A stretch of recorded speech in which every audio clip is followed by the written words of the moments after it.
అంటే నాకు fun bucket నా వల్లే నడిచింది అన్నట్టు మనం అప్పుడు మాట్లాడేవాడు. అండ్ ఇంకోటి అప్పుడు ఏదైతే జరిగిందో దాని తర్వాత fun bucket full bad name అయిందండి. మొత్తం మీరందరూ మాట్లాడుకున్నారంటే బ్యాట్ మ్యాటర్ ఏంటంటే ఇప్పుడు ఫన్ బకెట్ భార్గవ్, ఇప్పుడు ఫన్ సింపుల్ బకెట్ చెప్తాను నేను. భార్గవ్ అని. జబర్దస్త్ అనేది ఉంది, దానివల్ల ఒక 50 మంది ఆర్టిస్టులు ఈజీగా ఉన్నారు పేరు వచ్చిన వాళ్ళు.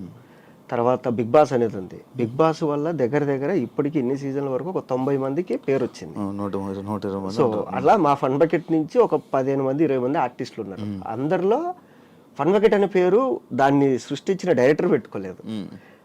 దానివల్ల మేమందరం బతుకుతాం, కానీ మేము కూడా పెట్టుకోలేదు. కానీ ఈడు పెట్టుకున్నాడు, అవును ఈడొక్కడు పెట్టుకున్నాడు ఫన్ బకెట్ భార్గవ్ అని పెట్టుకున్నాడు. తర్వాత ఎక్కడ చూసిన న్యూస్ ఛానల్ చూస్తే fun bucket Bhargav, fun bucket ఈడు ఏదో చేసేది ఏదో పని చేశాడు. మళ్ళీ మన పేరు ఇది మన ఫన్ బకెట్ పేరు పెట్టుకున్నాడు. చూసిన వాళ్ళందరూ మనల్ని అడుగుతారు ఏంది మీ వాడు ఇది, మీ వాడు అది ఇది అని చెప్పి అనుకున్నాం అంతే.